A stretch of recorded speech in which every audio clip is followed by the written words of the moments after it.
آئین اور قانون کے مطابق اور قانونی جنگ کو عدالت میں لڑنا ہے، اور اس میں پروسیکیوشن نے اپنا پورا کردار ادا کیا، اور عدالت نے بھی آج اس فیصلے میں قرار دیا کہ پروسیکیوشن اپنا جو ثابت کر دیا ہے، اور اس کے بعد عدالت نے یہ سزا سنائی۔ ٹھیک ہے احمد بھٹی، ہمیں یہ بھی بتائیے گا کہ اس کیس میں ٹوٹل کتنی سماعتیں ہوئی ہیں، اور پھر اس کیس میں پروسیکیوشن کی جانب سے کتنے گواہان کو پیش کیا گیا، اور حق کے دفاع کے طور پر ڈیفنس نے کتنے گواہان کو پیش کیا تھا؟ جی، اس کیس کی تقریباً 150 کے لگ بھگ سماعتیں ہوئی ہیں، جس میں اس ایک سال کے دوران اس کیس کو مکمل سنا گیا، اور 150 سماعتوں میں یہ مکمل کیا گیا ہے۔ اور اس میں انتہائی اہم بات یہ ہے کہ پروسیکیوشن کی وکلاء دفاعی کی جانب سے اپنے حق میں کوئی کسی بھی گواہ کو پیش نہیں کیا گیا، نہ ہی کوئی اور دیگر شواہد پیش کیے گئے ہیں، جبکہ انہوں نے اپنے 342 کے بیان میں پہلے یہ کہا تھا کہ ہم اپنے گواہ پیش کریں گے، لیکن انہوں نے بعد میں یہ حذف کروا دیا اور یہ اپنے بیانات نہیں دیے۔ اس میں کل جو گواہوں کی تعداد ہے وہ نیب کی جانب سے 59 گواہان تھے، جن میں سے 35 گواہوں کے بیان ریکارڈ ہوئے اور 24 کو ترک کر دیا گیا، اور ان 35 میں جو اہم گواہ میں سٹار وٹنس جس کو کہتے ہیں، اس میں زبیدہ جلال اور جو بانی پی ٹی اور سابق وزیر اعظم کے پرنسپل سیکرٹری اعظم خان ہے وہ شامل تھے، ان کا بیان ہوا تھا۔ ٹھیک ہے، ہمارے ساتھ احمد بھٹی موجود رہے گا، سید امجد شاہ ہمارے ساتھ موجود ہیں۔ بہت شکریہ آپ کے وقت کا۔ امجد صاحب، یہ جو فیصلہ سنا دیا گیا ہے، سزا سنا دی گئی ہے، قانونی آپشنز کیا ہیں اب بانی پی ٹی آئی کے پاس؟ ان کے پاس تو قانونی آپشن یہی ہے کہ وہ اپیل فائل کریں گے بیفور دی ہائی کورٹ، اور پھر اس کے بعد ان کے پاس سپریم کورٹ کا فورم بھی موجود ہے۔ ٹھیک، امجد شاہ صاحب، لیکن کابینہ سے منظوری کے باوجود اس کیس میں سزا کا ملنا کیا مستقبل میں بھی کسی اور منظوری پر اثر انداز ہو سکتا ہے؟ جی بالکل ہو سکتا ہے، اور یہ والا کیس دیکھیں، اس کے تو ہم جتنے بھی لوگ جو قانون کو کے طالب علم ہے یا سمجھتے ہیں قانون کو، ان ساروں کو یہ فیصلہ جو ہے یہ کوئی ان ایکسپیکٹڈ نہیں ہے، یہ ایکسپیکٹڈ فیصلہ تھا، اور یہ بالکل اوپن اینڈ شٹ کیس تھا۔ دیکھیں، بالکل آپ مختصر اس کو دیکھیں کہ ایک رقم کنفسکیٹ ہو کے آئی اور اسے حکومت پاکستان کے اکاؤنٹ میں جمع ہونا تھا، انہوں نے واپس اسی شخص کو جس سے کنفسکیٹ ہوئی اس کے اکاؤنٹ میں جمع کرا دیا،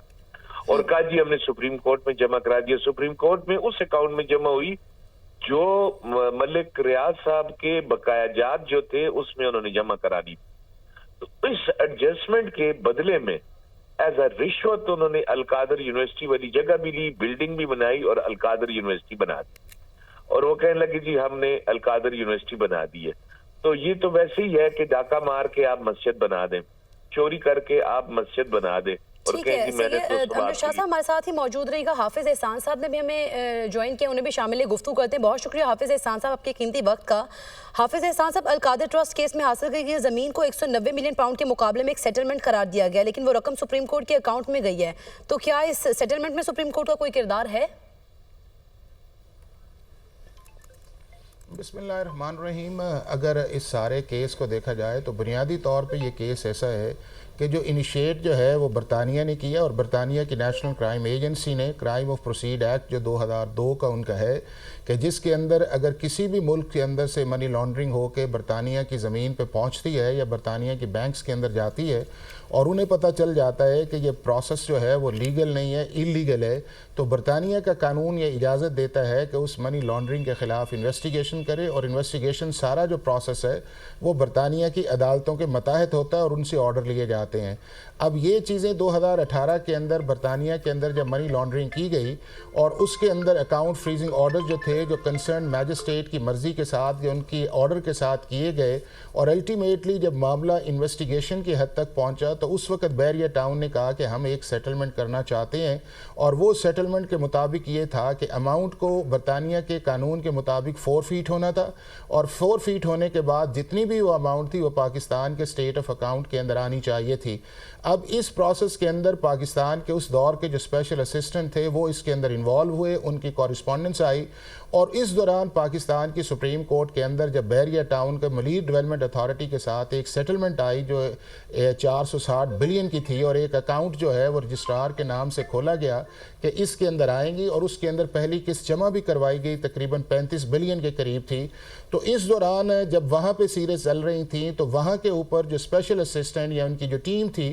وہاں نے برطانیہ کے جو نیشنل کرائم ایجنسی کو مس لیڈ کر کے تو وہ اکاؤنٹ دیا جو پاکستان کا اسٹیٹ اکاؤنٹ تھا نہیں اور وہ سپریم کورٹ آف پاکستان کا تھا. جب وہ سارا معاملہ ان پروسیس تھا تو یہاں پہ پاکستان کے اندر تیسرا ایونٹ جو ہے وہ یہ آتا ہے کہ القادر ٹرسٹ ابھی بنا نہیں تھا اور اپریل کے اندر 458 کنال زمین جو ہے وہ پاکستان کا فیڈرل منسٹر جو اس دور کے اندر پرائم منسٹر کے تھے ان کے نام پہ کروائی گئی. اور جب 3 نومبر 2019 کو یہ ڈیڈ جو ہے وہ سائن کی گئی اور اس کے اندر پاکستان کی طرف سے ایک لائر کو ریپرزینٹ کیا گیا اور 6 نومبر 2019 کو برطانیہ کی نیشنل کرائم ایجنسی نے ایک پریس ریلیز جاری کی کہ وہ کرائم پروسیڈز کا پیسہ جو ہے وہ ہم نے فورفیٹ کر کے پاکستان کے اسٹیٹ اکاؤنٹ کے اندر جو ہے. سوری ٹو کٹ یو, ہمیں یہاں پہ عابد زبیری صاحب نے بھی جوائن کر لی ہے, انہیں بھی شامل گفتگو کر لیتے ہیں. عابد زبیری صاحب بہت شکریہ, آپ کے وقت کا. سزا سنا دی گئی ہے, 190 ملین پاؤنڈ کیس کا فیصلہ آ گیا ہے. سب سے پہلے آپ اس پر کیا کومنٹ کریں گے؟ بسم اللہ الرحمن الرحیم. نہیں, کافی متوقع فیصلہ تھا یہ کہ ان کو سزا دے دی جائے گی, کیونکہ جتنے جو پروسیکیوشن ہوتی ہے عمران خان صاحب کی, ان کی زوجہ کے, اس میں تو وہ حکومت اور سب کا سٹانس یہی ہوتا ہے کہ اوپن اینڈ شٹ کیس ہے. جو آپ دیکھ رہے ٹی وی کے اندر ایک پورا ایک بیانیہ بنایا جاتا ہے کہ ان کو سزا ملے گی, لیکن اس میں جو مین چیز دیکھنے کی یہ ہے کیا یہ جو اس میں جرم کیا ہے, اس میں کیس کیا بنا تھا, مس یوز آف اتھارٹی کا یا کیا نیب کے قانون کے تحت. یہ بھی دیکھنا ہوگا کہ جج نے جو امینڈمنٹس آئی نیب کے قانون کو اس طرح سے کس طرح, کیونکہ دیکھیے ہم ابھی جو تجزیہ آپ کو دے رہے ہیں میں نے ججمنٹ نہیں دے گی, صرف وہ تھا جو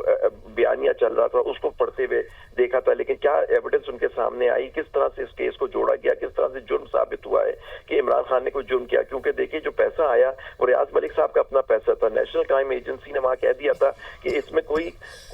جرم نہیں ثابت ہوا ریاض ملک کے ساتھ, ایک پرائیویٹ سیٹلمنٹ کیا انہوں نے, اس کے تحت یہ پیسہ ان کو دے دیا. ریاض ملک صاحب وہ پیسہ لے کے آئے, انہیں سپریم کورٹ میں اپنا جو فائن تھا اس کے الگ ایڈجسٹمنٹ کرانے کی اس کی کوشش کی, اور اس کو کورٹ میں سپریم کورٹ میں وہ جمع ہو گیا پیسہ. بعد میں سپریم کورٹ نے وہ حکومت وقت کو دے دیا. تو کیا اس میں کس طرح سے اس کو القادر کے ساتھ جوڑا گیا ہے کہ جی یہ پیسے سے عمران خان یا ان کی زوجہ نے کیا فائدہ اٹھایا, کیا ان کو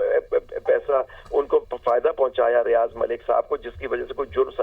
جرم ہوا انڈر دی نیب آرڈیننس. تو یہ ساری چیزیں ابھی جب فیصلہ آ جائے گا اس کو دیکھتے, لیکن میرے حساب سے کیس نہیں بنتا تھا, اور مجھے لگتا ہے آپ دیکھیے گا صبح ہائی کورٹ میں جا کے یہ سیٹ اسائڈ ہوگا, جس طرح اور کیسز ان کے خلاف ہو, ان کے بارے میں بھی ہم دیکھا کرتے تھے آپ کے ٹی وی چینلز, اور اس میں لوگ باتیں کرتے تھے اوپن اینڈ شٹ کیسز ہیں, عدت کا کیس ہو گیا, توشہ خانہ کیس ہو گیا, اور یہ سارے کیسز. لیکن دیکھیے نا, مطلب کہ یہ سارے سیاسی نوعیت کے کیسز ہوتے ہیں, ان کا انجام بھی وہی ہوتا ہے. جیسے شہید بھٹو کا کیس آپ نے دیکھا 50 سال کے بعد انہوں نے ہولڈ کیا کہ جی وہ فیصلہ غلط تھا, اور ایک ہمارے سابق وزیر کو پھانسی دے دی گئی تھی اس میں. ٹھیک ہے عابد زبیر صاحب, کیونکہ یہ کیس جو ہے بانی پیٹ کے ایک واحد کیس ہے جو 1 سال سے زیادہ بھی چلا ہے. اب اس کے پاس آپشنز کتنی ہیں, ہائی کورٹ میں اس کی اپیل میں کتنے دنوں میں جایا جا سکتا ہے؟